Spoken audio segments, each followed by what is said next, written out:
Clip number 1744۔ اس clip میں آپ قرآن پاک کی سورہ جن کی آیت نمبر 16 سے 17 تک کی تلاوت، ترجمہ اور تفسیر قرآن صراط الجنان سماعت فرمائیں گے۔ بسم اللہ الرحمن الرحیم۔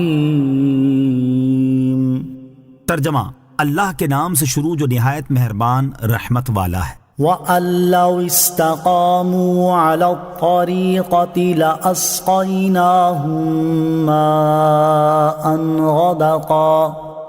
ترجمہ: اور یہ کہ اگر وہ راستے پر سیدھے ہو جاتے تو ضرور ہم انہیں وافر مقدار میں پانی دیتے۔ وَأَن لَّوْ اسْتَقَامُوا عَلَى الطَّرِيقَةِ، اور یہ کہ اگر وہ راستے پر سیدھے ہو جاتے۔ اس آیت کی تفسیر یہ ہے کہ اے حبیب صلی اللہ تعالی علیہ وآلہ وسلم، آپ اپنی امت سے فرما دیں کہ مجھے یہ وحی کی گئی ہے کہ اگر انسان اسلام کے راستے پر سیدھے ہو جاتے اور ایمان لے آتے تو ضرور ہم دنیا میں ان پر رزق وسیع کرتے اور انہیں کثیر پانی اور وسعت عیش عنایت فرماتے۔ دوسری تفسیر یہ ہے کہ اے حبیب صلی اللہ تعالی علیہ وآلہ وسلم، آپ فرما دیں مجھے یہ وحی کی گئی ہے کہ اگر کافر اپنی گمراہی کے راستے پر قائم رہتے تو ہم ان پر اپنا رزق وسیع کر دیتے۔ پہلی تفسیر کی نظیر یہ آیات مبارکہ ہیں۔ نمبر 1، وَلَوْ أَنَّهُمْ أَقَامُوا التَّوْرَاةَ وَالْإِنْجِيلَ وَمَا أُنْزِلَ إِلَيْهِمْ مِنْ رَبِّهِمْ لَأَكَلُوا مِنْ فَوْقِهِمْ وَمِنْ تَحْتِ أَرْجُلِهِمْ۔ ترجمہ: اور اگر وہ تورات اور انجیل اور جو کچھ ان کی طرف ان کے رب کی جانب سے نازل کیا گیا اسے قائم کر لیتے تو انہیں ان کے اوپر سے اور ان کے قدموں کے نیچے سے رزق ملتا۔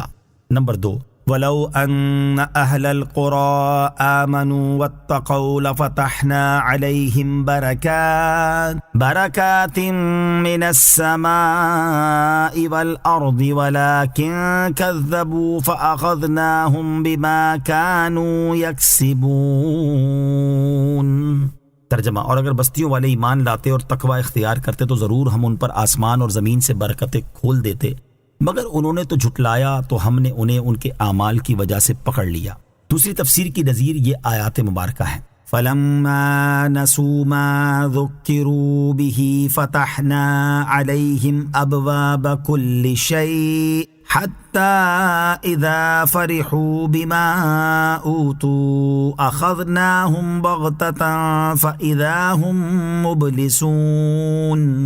ترجمہ: پھر جب انہوں نے ان نصیحتوں کو بھلا دیا جو انہیں کی گئی تھی تو ہم نے ان پر ہر چیز کے دروازے کھول دیے، یہاں تک کہ جب وہ اس پر خوش ہو گئے جو انہیں دی گئی تو ہم نے اچانک انہیں پکڑ لیا، پس اب وہ مایوس ہیں۔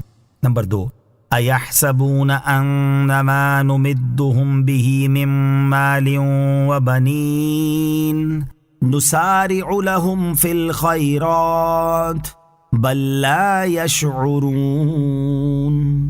ترجمہ: کیا یہ خیال کر رہے ہیں کہ وہ جو ہم مال اور بیٹوں کے ساتھ ان کی مدد کر رہے ہیں تو یہ ہم ان کے لیے بھلائیوں میں جلدی کر رہے ہیں، بلکہ انہیں خبر نہیں۔ لِنَفْتِنَهُمْ فِيهِ وَمَن يُعْرِضْ عَن ذِكْرِ رَبِّهِ يَسْلُكْهُ عَذَابًا صَعَدًا۔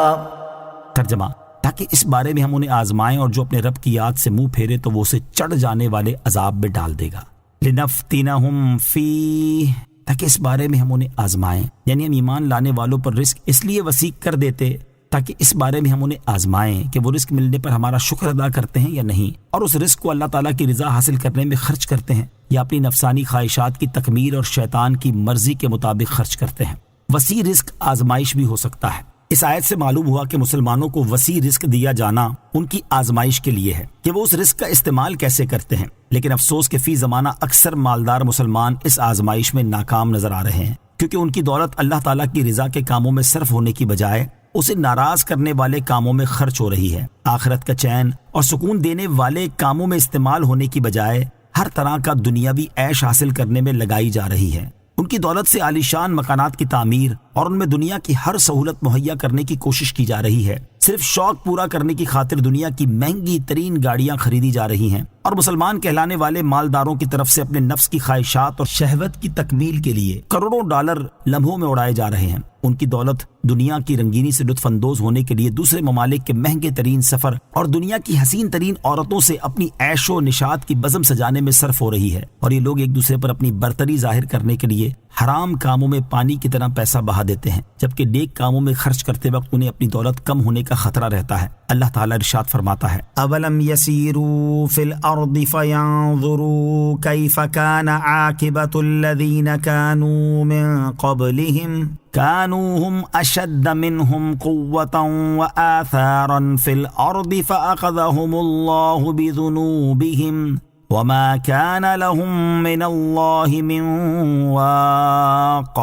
ترجمہ، تو کیا انہوں نے زمین میں سفر نہ کیا تو دیکھتے کہ ان سے پہلے لوگوں کا کیسا انجام ہوا۔ وہ پہلے لوگ قوت اور زمین میں چھوڑی ہوئی نشانیوں کے اعتبار سے ان سے بڑھ کر تھے، تو اللہ نے انہیں ان کے گناہوں کے سبب پکڑ لیا اور ان کے لیے اللہ سے کوئی بچانے والا نہ تھا۔ اے کاش دولت مند مسلمان اپنی عملی حالت پر غور کر کے اسے سدھارنے کی کوشش کریں اور اللہ تعالیٰ کا دیا ہوا مال اس کی نافرمانی میں خرچ کرنے کی بجائے صرف اس کی اطاعت و فرما برداری میں صرف کرنے کی طرف راغب ہو جائیں۔ اللہ تعالیٰ انہیں ہدایت اور عقل سلیم عطا فرمائے، آمین۔ وَمَن يُعْرِضْ عَن ذِكْرِ رَبِّهِ، اور جو اپنے رب کی یاد سے منہ پھیرے، یعنی جو قرآن پاک سے یا اللہ تعالیٰ کی وحدانیت کا اقرار کرنے سے یا اس کی عبادت کرنے سے منہ پھیرے، تو اللہ تعالیٰ اسے چڑھ جانے والے عذاب میں ڈال دے گا جس کی شدت دم بدم بڑھتی